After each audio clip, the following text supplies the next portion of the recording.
Welcome to the Natural Super Kids podcast, where you will discover practical strategies to inspire you to boost the health and nutrition of your kids.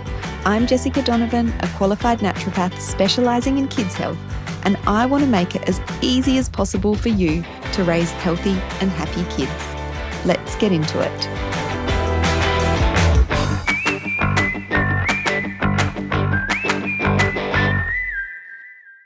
Hello there, welcome to the Natural Super Kids podcast. Jessica Donovan here.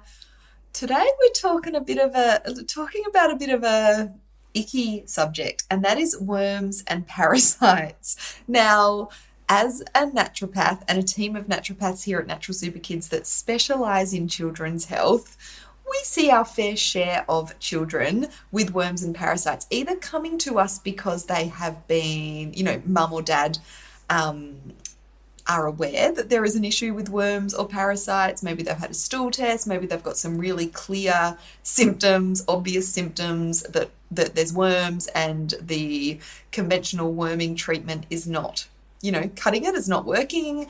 They, often with the kids that we see, they're getting, they've got chronic worm infections or recurrent worm infections. So this is something we see a lot, and I'm sure as an audience of parents, you've come across worms, at least, if not parasites in children. It's such a fascinating area, and actually when I was researching for this topic and looking at some research, I kind of went down a rabbit hole. Super fascinating in terms of all the different health issues and symptoms that can be linked with worms and parasites. Now, I just want to mention I have done a couple of previous episodes. Episode number 70, we talked about treating worms in children. And episode 89, we talked about parasites in children. So if you're wanting to delve into these topics more, you can have a listen to those episodes after this one.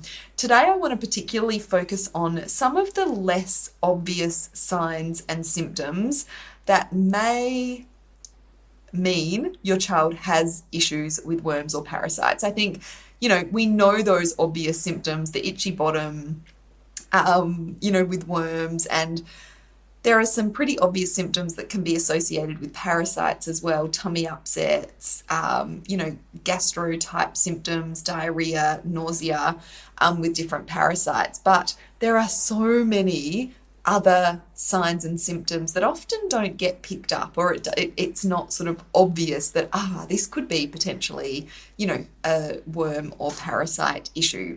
So I really want to bring light to this, even though it is a bit of an icky subject for some people. I, personally find this really fascinating. So yeah, definitely have a listen to those previous episodes if this is something you are interested in learning more about. Okay, so as I was looking at the research, the thing that popped up the most were mood and behavioural symptoms and conditions linked with worm and parasite infections. And it's not, it is actually listed. So, for example, on the Combantrum, which is a really commonly used medication here in Australia for worms, irritability is listed as one of the top symptoms of worms in children. This is really hard because, our kids can become irritable for a whole range of reasons. But, even more, I guess, serious conditions such as things like anxiety and depression have a link with worms and parasites as well. There was a research paper that I was reading, and I'll pop the link to this in the show notes, from the Cambridge Core. And this was a research paper looking at, a variety of research and the link between parasite infection and mental illness. And the results displayed a clear relationship between the two. So from the reviewed papers, it was found that an individual was 4 times more likely to develop a mental illness when testing positive for a parasite infection. And nearly 60% of the overall participants of this study from the papers with a mental illness also were affected with a parasite.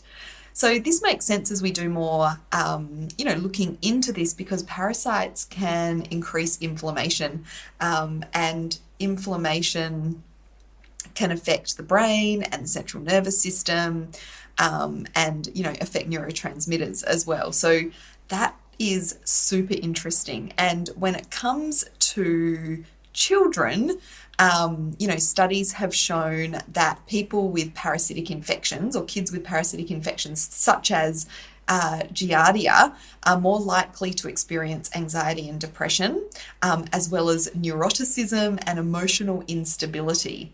And there's also links with poor working memory. Kids with autism, tic disorders, and Tourette syndrome are also more likely to have an infection with the parasite Giardia compared with neurotypical kids, which is really interesting. As I said, parasites can trigger gut inflammation, which then affects brain chemistry, neurotransmitters, and that in turn affects mood and behavior. There was also some information I came across that parasites can also affect cognitive abilities. So children infected with parasites often experience delays in growth and development, including things like language development and fine motor skills. And of course, that can really impact a child's academic and social success long term. Now, I do just want to make it clear here that, of course, mental health conditions, anxiety, depression, cognitive impairment, and all of those things that we were just talking about, there is so many other reasons that could be going on for a particular person. So just because there are these symptoms or conditions present doesn't mean there's definitely a parasite, but there is a link there. So it is something that is worth investigating in kids that have mood conditions or even just mood symptoms. Really interesting information, I find, anyway, there. The other thing that we really commonly see here at Natural Super Kids are sleep-related symptoms linked to parasites and worms. So, general sleep issues, so things like trouble falling asleep, waking through the night, restless sleeping. So if you're sleeping with a child, or they're coming into your bed, you can often find that, oh my gosh, they're so restless, they're moving around, they're asleep, but they're having a really restless sleep. Parasites and worms are a common cause of restless sleep, as they are with things like teeth grinding, night terrors, nightmares, and bedwetting and toileting accidents as well. So if your child is struggling with sleep, it might not be the first thing that you're thinking about. They will often have, some gut symptoms alongside sleep issues, but not always. So it's definitely worth thinking about if your child has ongoing sleep issues like the ones that I have just talked about. Really common, because parasites and worms become more active at night. And so that can make a child or a person who is infected with these, parasites or worms really restless and have things like the teeth grinding, the nightmares, the night terrors. Again, these things can be caused by other issues. It's not always worms or parasites, but it is certainly something worth investigating. So I think it's important to note that, obvious symptoms like an itchy bottom are not always present when a child has an issue with worms. So I'll link to a piece of research that was done in China about the prevalence of pinworm in children. And I just want to read out a portion of this. Children with recurrent or chronic infections to pinworm can be affected by restless sleeping, emotional difficulties, nightmares, night terrors, sleep talking, vulva itching or pain in girls, urinary tract infections, and even appendicitis. Although common, an itchy bottom is not an essential feature, and about 1/3 of the people who have pinworm will have no symptoms at all. And it also went on to say, considering that issues such as inattention, irritability, and poor short-term memory can be a result of sleep disruption from chronic worm infections, it is sensible to rule them out if a child is being assessed for developmental issues such as ADHD. And I think that's a really, valid point. So as you can hear, these worms and parasites can really cause havoc on a child's system, and they are more common than you think. And of course, I talk about in our other worm episode on the podcast that conventional treatment, like the medication that you pick up over the counter at the pharmacy, such as Combantrum, which is the really common medication here in Australia, can be effective for a lot of people, and that is definitely a first port of call for kids with worms. But if that is not doing the trick, one, it is good to repeat the medication 2 weeks later to make sure, the whole infection has cleared. But two, if you are finding that you are, that worms are constantly an issue, or they're recurrent, or the medication doesn't seem to be doing the trick, then we really need to be looking, a little bit further. And I'll talk about that in just a second. So I think it really is those mood and mental health symptoms and conditions, as well as the sleep symptoms, that can, really disrupt a child's life, that are the ones to look out for. And they are, definitely less obvious than the itchy bottom or the gut symptoms. Of course, parasites in children can cause things like stomach cramps, stomach pain, nausea, vomiting. But there's also things like weight loss, skin issues can be common, muscle and joint pain, fatigue, even when you're getting enough sleep. Like I said, the depression or the low mood, a high appetite, never feeling full, even after a big meal. And I think a lot of parents that have had issues with worms in kids will notice that. And that can be tricky, because sometimes, kids' appetites definitely go up and down. I know my kids do, when things like growth spurts are happening, or periods of lots of development, like through the teenage years. They're often, constantly hungry. So this is, I think, where it gets tricky, because a lot of these signs and symptoms that can be associated with worms and parasites are also linked to a whole range of other issues that could be going on, or not even issues, normal kind of things like high appetite in children.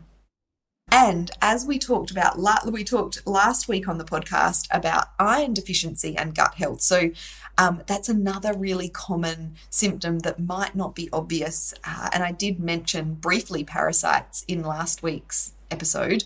But if there's iron deficiency, that can be linked to parasites and worms as well, because they are going to affect the absorption and increase inflammation in the gut, which are, important factors to consider when there is iron deficiency. So I don't want to talk too much about the treatment of parasites and worms in today's episode, because that really varies depending on what is going on. And I think it's really important to be working with a practitioner, getting some one-on-one support, firstly to determine exactly what's going on, if there is a worm infection or parasite infection that is causing some of these symptoms in a child. But also we want to dig deeper and get to, okay, why is there this worm or parasite infection in the first place? And a lot of that can come down to the overall health of the gut and, the microbiome. So really important, especially in kids, we want to be making sure that the gut environment is optimal and the gut microbiome is as diverse as we can possibly get it. And I've talked about gut microbiome diversity before, and that essentially means that there's lots of beneficial bacteria within the gut microbiome. And the more different species of beneficial bacteria that we can have in the gut, most of the time the better. And that is one of the protective things that we can do to reduce or prevent infections with worms and parasites. Because ultimately, as humans living in the world, we are going to come in contact with some of these nasty critters. And if we've got a nice, healthy gut microbiome, it gives a parasite or worms like a less likelihood of overtaking the gut microbiome. So we do have, and I mentioned this ebook last week as well, we've got our kids' gut health ebook that you can download for free, and that's a really good place to start to improve the diversity of the gut microbiome. In the ebook, it talks more about why diversity is important and the different areas of a child's health that can be linked to gut health, and it's not going to necessarily be enough to get rid of an infection of worms or parasites, but it's really important to be working on these foundational steps when it comes to more of a preventative approach and a long-term approach to getting rid of these pesky critters in our children's guts. So I would highly recommend you download that ebook. And if you are like, oh my gosh, this is my child, they've got all these issues happening or some of these issues happening, and I want to find out more, please feel free to reach out. We can certainly help you in a one-on-one consultation here at Natural Super Kids, which we do all online. And as I said, our practitioners are very well versed in treating and also, picking up testing for worms and parasites as well. Well, parasites, there isn't really a test for worms. The sticky tape test is still kind of the best way to determine whether your child has worms. But often our practitioners will talk to parents and it will be very obvious that there is a worm issue. And we can definitely go above and beyond the, standard worming medication that you can get at the pharmacy and look at the gut environment as a whole. We've had some really good success in treating kids that have had recurrent chronic worm and parasite infections. So please reach out or check out our website over at naturalsuperkids.com. You can book an appointment directly there. But you can send us a message, any questions that you have, over on Instagram. You can find us at Natural Super Kids. Or if you want to email us, you can do that as well, jessica@naturalsuperkids.com. I hope you haven't found this episode too squirmy. And yeah, I just find it fascinating. And I'll pop the links to the research that I've talked about today and also the Kids Gut Health ebook that you can download for free. Will all be in the show notes. Thanks for listening. See you next week.